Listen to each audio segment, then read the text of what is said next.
So we are here right now at the actual site of the Arden. This is a development that we are taking an in-depth look into today. So join me as we head over to our studio.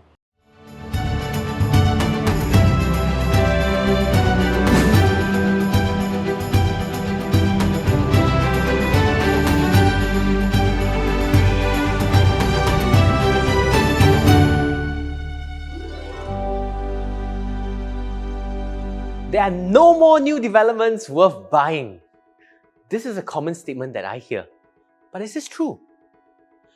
What if there's a new launch that is priced attractively with growth attributes in the surroundings? What if this development has unique layouts to appeal to families as well as upgraders? What if this development is also within 7 minutes of an MRT station along the downtown line? That's right. Today, I am talking about the Arden. The Arden is Qing Jian's latest development. So many of you know me for my work at Qing Jian's earlier developments such as Le Quest and Foret. I have personally transacted close to 30 units at Foret, and I know and understand the way this developer and their architect and consultant team think. So what I have seen over and over again is how they push the boundaries in layout design. Most developers use the same layouts over and over again, or for Qing Jian, I noticed they like pioneering layouts at each of their launches. So do you like cookie cutter layouts? Or do you prefer something that's a bit more unique? At Foret, they position the kitchen so that it can be enclosed yet naturally ventilated. At Jadescape, they created flexible cold space layouts. And these cold space layouts and a distinctive new two-bedder layouts are some of the highlights you will get at Arden. How usable are these cold space layouts? Do they make a difference for livability? Let me answer some of these questions in this video. So today's video will be split into several portions. Firstly, an overview of the development, a review of the different layouts, the value of a smaller development versus a larger development. So for the Arden, there are a total of 105 units in the development. About 65% or more of the land plot is allocated to facilities and landscaping. This gives the development a distinctive flavor you don't normally get in boutique developments. In terms of units, we have 2 to 4 bedders from 657 to 1389 square feet. This makes units here among the more generous in the market. Now, you may ask, why aren't there one bedders over here? Well, recent developments have an average unit size of 85 square meters, meaning that one bedders will be increasingly rare. And I think this is good for the Arden, as it means that the bulk of residents should thus be looking at the development for own stay. For Arden, it will be arranged in a north-south orientation. So based on the previous development on the Arden site, it was arranged in an east-west orientation. And I think the architect recognizes that people in Singapore appreciate the north-south orientation, so that's how they designed it. Most of the units here will overlook either landscaping or water facilities. With the 7.4 meter elevation, this development will also be one which is elevated and above the main road. Facility-wise, the Arden has got 3 pools, the main lap pool, a spa pool, and a kids bubbling water pool. There will also be an entrance boulevard that leads into the development. Can you name any other boutique development that has an entrance boulevard? If you know of one, please drop the name in the comment box below. Next, let's look at the layouts. The Arden starts off with the 657 square feet layout, which is a 2-bedroom classic with an efficient corridorless layout. The lowest price units here will probably be in stacks 1 and 7, specifically either 0201 or 0207. So while these units will face Choa Chu Kang Road, they will also have acoustic treatment panels on their ceiling. What I like about this unit is that for a 2-bedroom classic, they still have a household shelter, and that is a distinctive difference, as a common feedback is that there is not enough space for storage, especially for developments launched from around 2015 to around 2019. Next, this is a unique layout for the Arden, where the 2-bedroom premium opens out to both the balcony and the main living area.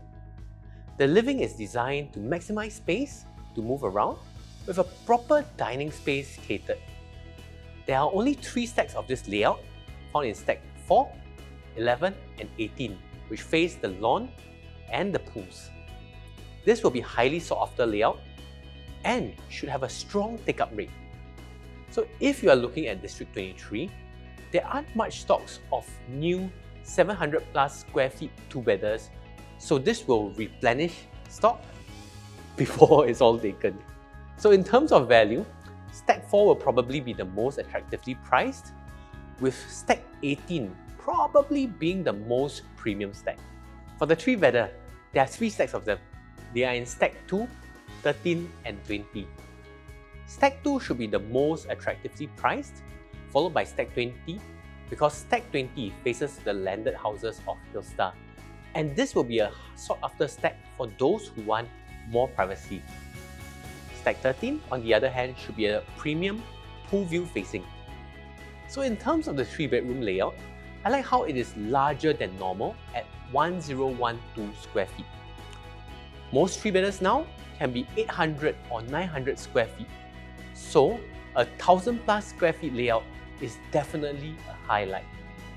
What I also like about it is how the kitchen is a hybrid style, and this means that it can be enclosed for cooking or open when hosting guests over. This makes the space extremely flexible. Another interesting feature is how the master bath faces the facilities. This is a bath with a view. This is also a difference versus the typical cookie cutter layouts that we usually see where the bathroom faces inwards. For the 3-bedder study, they come in at 1109 square feet, a large unit. Entering the unit, it's very similar to the typical 3-bedder. The difference is that the study is part of the co-space concept, which means it can be repurposed as either a guest room or a helper's room.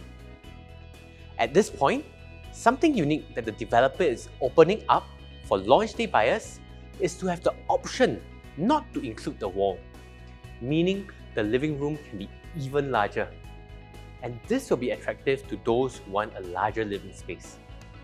Coming to the 4-bedders, they start from over 1200 square feet. Something different about the Arden is the reduced balcony sizes, which means more space is inside the house. 1002 square feet is an efficient layout, and if this were to be the typical layout with a 15 square meter balcony, this could potentially be a 1003 square feet 4-bedder. So stacks 3 and 12 are very similar facing wise, but I suspect stack 3 will be a bit more premium if there is a pricing difference. Stack 19 should be the more premium as it's a direct pool facing. The 4 plus study is personally my favourite. It includes space for a walk-in wardrobe in the master, and for the study, again, it is a flexi space that can be built or left open for launch day buyers. There is also both a wet and dry kitchen, and I like the yard space as well. As a mirror image, I think stacks 5 and 10 are very similar, while stack 17 will probably be the most premium. So as I evaluate the different stacks, what's important to note is that most stacks are very similar in facing. This, however, does not mean that they will be priced similarly. This being the case, if there's a particular facing you prefer, you could get a unit at a lower price depending on the developer's pricing strategy. However, and this is more important, with the Arden likely to be priced attractively, the bigger battle will be in securing a unit here.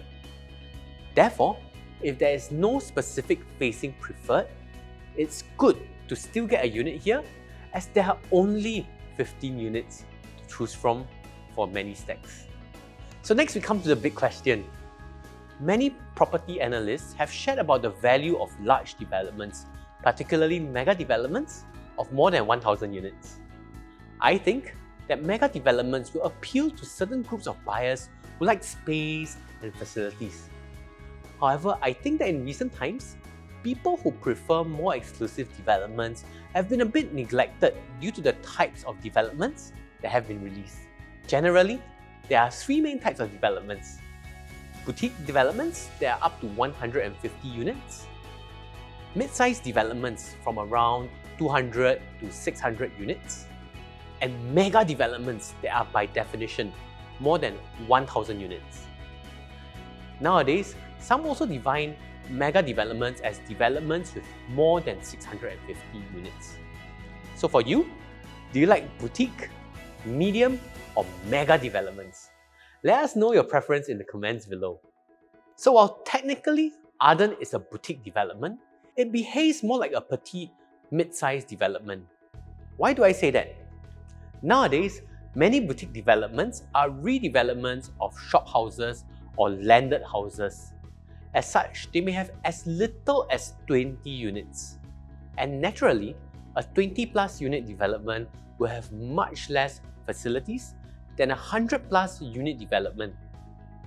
In the current market, out of 150 developments, around 30 are boutique developments. And of these, 22 are less than 100 units, including ultra-luxe developments such as Mayor House and 15 Holland Hill. Only 8 are from 100 to 150 units. And of these 8 developments, almost all are in the city fringe or the city centre. Only Mont Botanic and the Arden will be in the OCR. So of course, Mont Botanic is nearly fully sold. However, of all these 8, the Arden has the lowest density and almost one of the largest land plots, which will make it particularly attractive for people who are looking for a true low-density development. So the question is, can smaller unit developments still make money? Let's look at 2 developments from around the same period. Firstly, the Linear, part of District 23, near to Bukit Panjang MRT with 221 units. Since the 2011 launch till now, this development is up 35%, very healthy returns. On the other hand, Espa, only 78 units, but since its 2012 launch till now, it is up 55%. Why? I think most importantly, District 23 is for own stay. For the Linear, due to the orientation, half the units have west sun facing, which is less ideal. As a result, while there is growth, a lot of the growth can be attributed to the Bukit Panjang integrated hub, meaning that price growth happened after the integrated hub opened. And if you look at it before that, then prices were stagnant. On the other hand, Espa is located after a bend in the road, meaning that units are southwest oriented instead. In addition, most of the rooms do not face west due to the unique way the layouts are positioned. As such, most buyers would find this favourable. Orientations aside, Espa is also nearer to the MRT. So what about developments that are further from the MRT? Does this still stand? So let's look at Petals versus Hillview Residence. Petals has 270 units, Hillview Residence has 98 units. They are both not super near the MRT. They are opposite each other and both completed in 2002-2003. So in the last 10 years, Petals has grown 17%, while Hillview Residence has grown 50%. In fact, over time, Hillview Residence has generally outperformed Petals. So why is this so? Personally, I feel that over time, people like Hillview Residence for 3 reasons. Number 1, it is elevated. Number 2, it feels more open due to the block orientation facing towards the pool courtyard. And number 3, it is more exclusive due to lesser units. It seems to me that residents in District 23, they appreciate developments that are smaller in size. Finally, let's look at the pricing of District 23 and how the Arden makes sense. Pricing at Midwood is now averaging 1685 PSF, with the record PSF being 1925 PSF. For Dairy Farm Residences, it averages 1618 PSF, with the peak PSF at 1758 PSF. Mont Botanic averages at 1739 PSF and a peak price of 2061 PSF.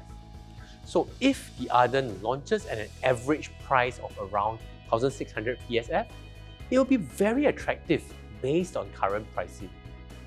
But what if it launches lower?